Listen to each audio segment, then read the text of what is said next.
Pessoal do sétimo ano, tudo beleza? This is Mr. Rocha again. Então, nessa video lesson, pessoal, a gente vai treinar um pouquinho aquilo que a gente tem visto desde o terceiro bimestre.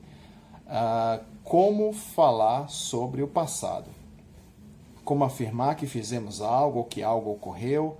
Como perguntar a alguém se ele fez, ou se ele ou ela fez algo, ou se algo ocorreu, ou para dizermos que algo não ocorreu. Então vamos lá. Quando a gente afirma que algo ocorreu, que a gente fez algo, que alguém fez algo, então vocês têm que aprender que os verbos têm que ser colocados no passado. E para serem colocados no passado, a gente tem que aprender que alguns verbos são chamados de regulares. Por quê? Porque eles têm o seu passado seguindo uma regrinha. Qual seria? Colocamos ed, acrescentamos, melhor dizendo, ed à sua forma base. Então, por exemplo, o verbo want, que é o verbo querer, no passado, como ele é regular, o seu passado é formado com acréscimo de ed, vai ficar wanted. O verbo decide, que é decidir, no passado vai ficar decided. Ele termina em e, e aí eu só acrescento o dezinho. O verbo work, que é trabalhar, no passado vai ficar worked. É worked a pronúncia, mas se escreve work mais ed. O verbo travel, que é viajar, ele também é regular e o seu passado vai ser formado com ed e aí vai ficar traveled na pronúncia, mas a escrita, como vocês podem ver, acrescenta-se ed. Traveled é a pronúncia, repito. Então, esses 4 exemplos são de verbos regulares. Eu só vou usar o verbo com ed, ou seja, no passado, como quando eu afirmar que fiz algo, ou que alguém fez algo, ou que algo ocorreu. Ou seja, quando eu formar uma frase afirmativa no passado. Então, de novo, vamos pegar o verbo viajar como exemplo. Se eu quisesse dizer, eu viajei para o exterior ano passado, eu diria, I traveled abroad last year. I traveled abroad last year. I traveled abroad last year. Beleza? Se eu quisesse dizer, eu decidi ficar em casa, aí eu diria, I decided to stay home. O mesmo se aplica quando o verbo for irregular. Eu só vou colocá-lo, usar sua forma no passado, quando eu afirmar que fiz algo, ou que alguém fez algo, ou que algo ocorreu. Então, por exemplo, o verbo have, ele é um verbo irregular. Então, o seu passado não vai ser formado com acréscimo de ed. Eu tenho que pesquisar em uma tabela de verbos, ou no Google, ou perguntar ao professor, né? No caso, vocês perguntam a mim, qual o seu passado. Então, passado de have vai ser had. Então, passado de have vai ser had. O passado de pay vai ser paid. Então, passado de pay vai ser paid, que é o verbo pagar. Seria outro exemplo de um verbo irregular. O passado de go vai ser went, que também é mais um exemplo de um verbo regular. Então, se eu quisesse dizer, eu tive um probleminha ontem, eu diria algo mais ou menos, I had a little problem yesterday. I had a little problem yesterday. Eu tive um probleminha ontem. A construção seria essa. Quando eu disser que não fiz algo, ou que alguém não fez algo, que algo não ocorreu, ou quando eu perguntar se alguém fez algo, ou que alguém fez, ou algo assim, ou seja, quando eu formar uma frase na negativa ou na interrogativa, eu vou usar o auxiliar did.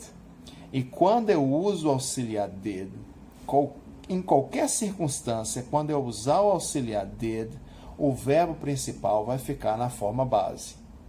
Então, de novo, se eu quisesse dizer, eu não saí ontem, o verbo sair é go out.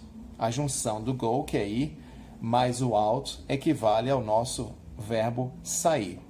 Então, para eu dizer eu não saí ontem, eu vou dizer I didn't, que seria a abreviação de did not. I go out yesterday. I didn't go out yesterday. Como vocês podem ver, se eu coloquei o did, o verbo fica na forma base. Se eu tivesse afirmado que saí, aí eu teria que usar o passado do verbo go. Então, para eu dizer eu saí ontem, eu diria I went out yesterday. I went out yesterday. Para eu perguntar a vocês, por exemplo, se vocês saíram ontem, aí eu vou usar o auxiliar antes do sujeito. Qual auxiliar? O auxiliar did. Porque é esse auxiliar que está indicando que o verbo está no passado. Então, vamos lá para a pergunta. Hey guys, did you go out yesterday? Ou seja, vocês saíram ontem? De novo, did you go out yesterday? Did you go out yesterday? Did you go out yesterday? Vocês saíram ontem?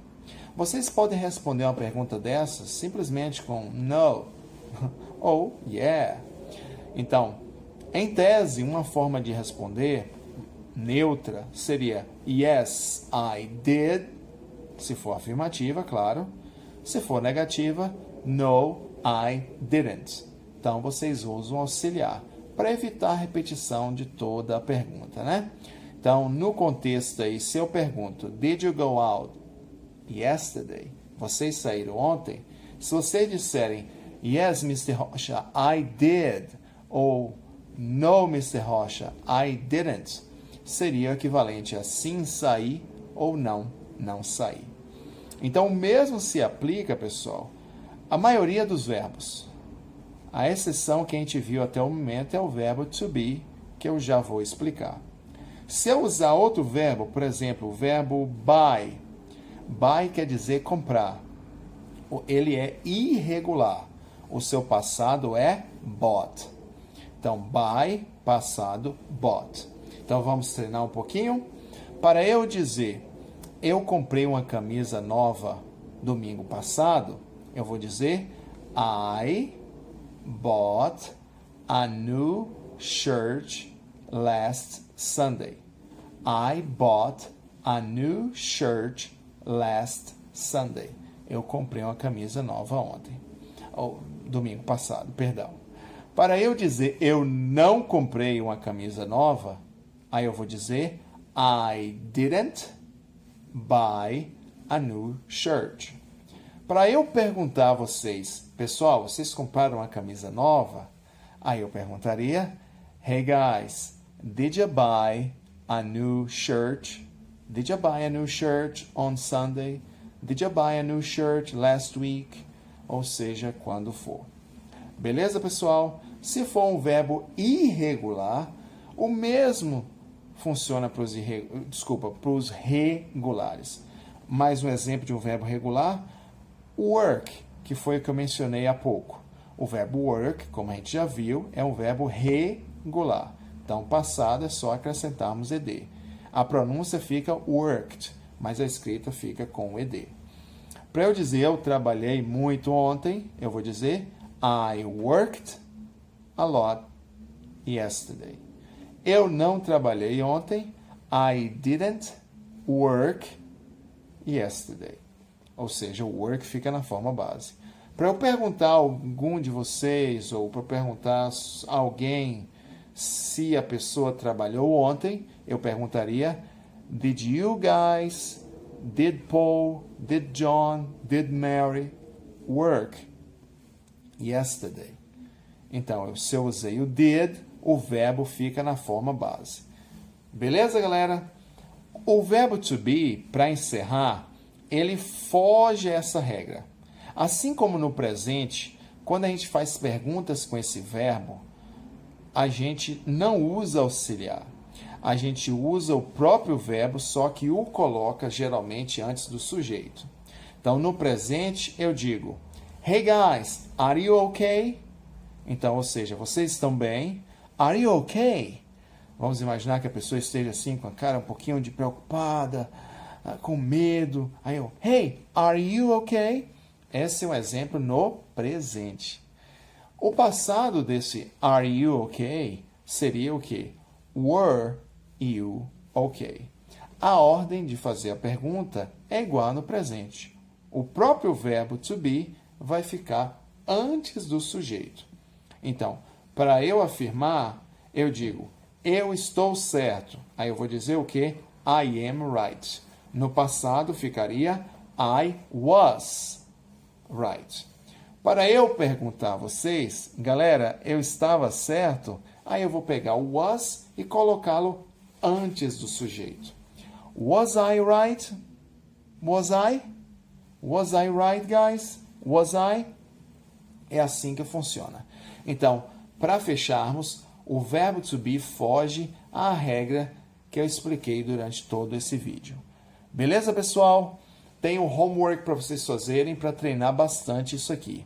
Agradeço por assistirem mais esse vídeo e a gente se vê na segunda, ok? See you guys on Monday. Thank you for watching. Bye!